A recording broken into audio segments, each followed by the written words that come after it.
Hi guys, this is Sneha from Enchanting Tarot. Welcome back to this video. Finally हम last chapter पर पहुंच चुके हैं और ये हमारा आखिरी वीडियो होगा इस बुक पर. Okay, so I am very happy कि 23 दिनों के अंदर मैंने एक किताब एंड टू एंड ख़त्म कर दी. ओके, ये मेरी शायद पहली किताब होगी जो मैंने इतना रिलीजियसली ख़त्म की है. ओके, और जो मेरा टारगेट था कि एक महीने में मैं एक किताब कंप्लीट करूंगी end to end, thanks to these video series मैंने ये ख़त्म कर दी. Okay, so I am really happy. A pat on my back definitely. चलिए शुरू करते हैं. सो लास्ट में जो पार्ट बचता है वो है philosophy for Naval. Okay, so उसकी बेसिकली मेन लाइफ की फिलोसॉफी क्या है. Okay, how does he view his life. So जो ऑथर है, जैसे मैंने पहले भी बताया था, एरिक जॉगरसन. ओके, ये जो ऑथर है ये नवल को इंटरव्यू करता है. इसका पूरा इंटरव्यू यूट्यूब पर भी है जो मैं देखना, अभी तक मैंने देखा नहीं है, मुझे देखना है. सो अगर आपको भी मेरे साथ वो इंटरव्यू देखना है तो क्यों ना हम एक लाइव सेशन करें जहां हम कुछ ना करें, साथ में बैठ के ये इंटरव्यू देखें. So if you are in with me, comment करना मुझे ताकि हम ये काम साथ में करें. ओके, सो एरिक नवल से काफ़ी सवाल पूछता है और नवल उसका क्या जवाब देता है वो एज इज़ लिखा गया है. तो चलिए शुरू करते हैं. तो सबसे पहला जो सवाल उसको पूछता है कि what is life for you. Eric Naval से पूछता है कि what is life, what is the meaning of life for you. So Naval उसको दो जवाब देता है, दो पार्ट में जवाब देता है. पहले तो बोलता है कि लाइफ का मीनिंग का कोई डेफिनेशन नहीं है, हर एक बंदे को ये मेहनत खुद करनी होगी. Okay, so you have to find your life's meaning. So ऐसा कोई लाइफ का कोई मीनिंग नहीं है. सो हर बंदे को बैठना पड़ेगा खुद के साथ और आत्मचिंतन करना पड़ेगा और अंदर झांक के देखना पड़ेगा और उसी को ये जवाब मिलेगा. ओके, एंड हो सकता है आपको 2-3 साल लग जाए या 2-3 मतलब महीने में जवाब मिल जाए, या हो सकता है 10 महीने 12 महीने लग जाए. सो कब आपको ये जवाब मिलेगा उसकी कोई गारंटी नहीं है, पर ये खोज आपको खुद करनी है. Okay, you will find an answer sooner or later, you have to dig it. दूसरा वो बोलता है कि जैसे ओशो को उसने कोट किया है कि लाइफ का कोई मीनिंग है ही नहीं. ओके, तो there is no meaning, there is no purpose to life. It is like writing on water और building houses of sand.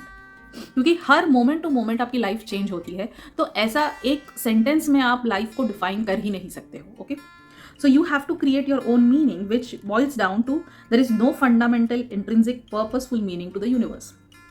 Because universe इतना बड़ा है और इतने बड़े यूनिवर्स में हम एक छोटा सा बिंदु है, तो हमारे रहने ना रहने से ग्रेटर कॉज को कोई फ़र्क नहीं पड़ने वाला है.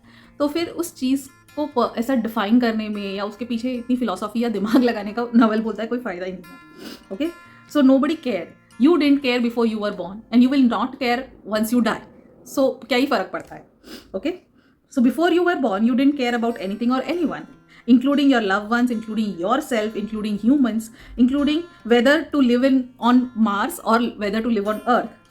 So whether to stay on this planet. And even after you die, you don't care either. So क्या फर्क पड़ता है. Okay? Live by your values. What are your core values? Eric Naval से पूछता है. तो यहाँ पर उन्होंने बहुत सुंदर डेफिनेशन दिया है जो मेरे लिए आज का सबसे बड़ा लर्निंग था. सबसे पहली कोर वैल्यू है ऑनेस्टी. ऑनेस्टी का डेफिनेशन सुनिए.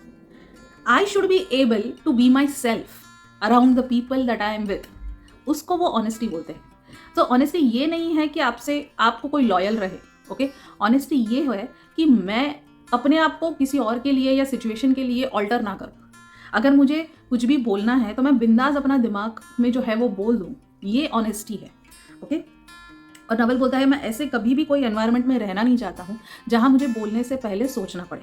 अगर मुझे सोचना पड़ रहा है मतलब वो मेरा एनवायरनमेंट ही नहीं है. Okay, and before you lie to one another you must first lie to yourself. So अगर आप ऐसे एनवायरनमेंट में रहते हो जहाँ आपको खुद से ही झूठ बोलना पड़ रहा है, खुद को झूठ बोलना पड़ रहा है एज इन आप एक्सप्रेस नहीं कर सकते हो अपने आप को खुल के. सो अगर आप किसी और के लिए खुद को बदल रहे हो तो ये आपकी लाइफ का सबसे बड़ा झूठ है. सो विच वॉज वेरी ये मेरा टर्निंग पॉइंट था. ओके, दूसरा वो बोलते हैं I don't believe in short term thinking. So मुझे शॉर्ट टर्म के लिए ना काम करना है ना मुझे सोचना है. अगर मैं किसी के साथ लॉन्ग टर्म बेसिस पे रह नहीं सकता हूँ, चाहे वो काम हो, चाहे वो रिलेशनशिप हो, चाहे वो फ्रेंडशिप हो, तो मुझे ऐसी चीज़ में अपने आप को इन्वेस्ट ही नहीं करना है. Okay, so all believe in life comes with compound interest, जो हमने कंपाउंडिंग सबसे पहले वीडियो में सीखा था. Okay, so whether it is money, whether it is relationship, love, health, activities और हैबिट्स. सो अगर वो किसी के साथ एक लॉन्ग टर्म बेसिस पे रिलेशनशिप देख नहीं रहे हैं तो वो उसके साथ रह नहीं पाएंगे. Okay. Also I believe in peer relationships. Peer relationship मतलब कि कोई हायरार्की नहीं है, ओके, सब समान है। तो अगर आपके सब साथ में मिलके काम करेंगे या सब साथ में मिलके रहेंगे तो सब इक्वल है, ना कोई बड़ा ना कोई छोटा। Also I don't believe in anger any more, okay. Buddhist monk says anger is a hot coal you hold in your hand while waiting to throw at somebody. So no more anger. Work on your anger and don't be around angry people. Okay? So he is very strict on this कि अगर आपके आसपास कोई ऐसे लोग हैं जो बेफिजूल में गुस्सा करते रहते हैं तो आपको you don't have to choose them. Okay? Finally, he says work on the people who align with your core values. So आपकी कुछ ऐसी सेट ऑफ वैल्यूज होगी, you find out what your values are, और उन्हीं लोगों के साथ रहिए या उन्हीं लोगों के साथ एसोसिएट करिए जो आपकी उनकी भी वही वैल्यूज हो। तभी लाइफ स्मूथ रहेगी, तभी लाइफ आसान रहेगी। क्योंकि पंगे तो तब होते हैं जब दो इंसान की वैल्यूज अलग अलग होती है। ओके, सो चार्ली मंगर का एक दूसरा ऑथर है, उनका एक कोट उन्होंने यहाँ डाला है, to find a worthy mate be worthy of a worthy mate. Okay, सो अगर आप चाहते हैं कि आपके साथ कोई अच्छा व्यवहार करे तो सबसे पहले आप उस लायक बनिए कि आपके साथ कोई अच्छा व्यवहार करे। ओके, फिर है rational Buddhism. Rational Buddhism traditional Buddhism से अलग कैसे है?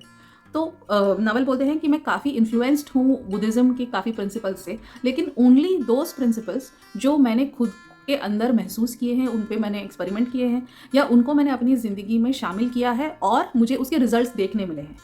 वो बोलता है अगर कोई ऐसे प्रिंसिपल्स है, जैसे मेडिटेशंस करने से बहुत बुद्धिस्ट मंक्स को सुपर पावर मिलती है, तो वो बोलता है कि मैं अभी उस लेवल तक पहुंचा नहीं हूँ, तो मुझे पता नहीं है कि वो होता है या नहीं होता है, तो मैं उन प्रिंसिपल्स को मैंने अभी छोड़ दिए, लेकिन मैं वो प्रिंसिपल्स पकड़ के रखे हैं जिस पे मैंने एक्सपेरिमेंट करके मुझे उसका रिजल्ट मिला है।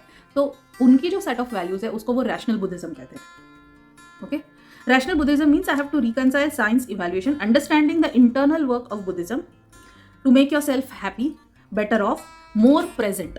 क्रक्स ये है कि live in the present moment, okay, and be in control of your own emotions. खुद के इमोशंस पे काबू रखना और प्रेजेंट मोमेंट में जीना। Okay, everyone starts out innocent, everyone is corrupted, the wisdom is discarding vices and in return to virtues by way of knowledge.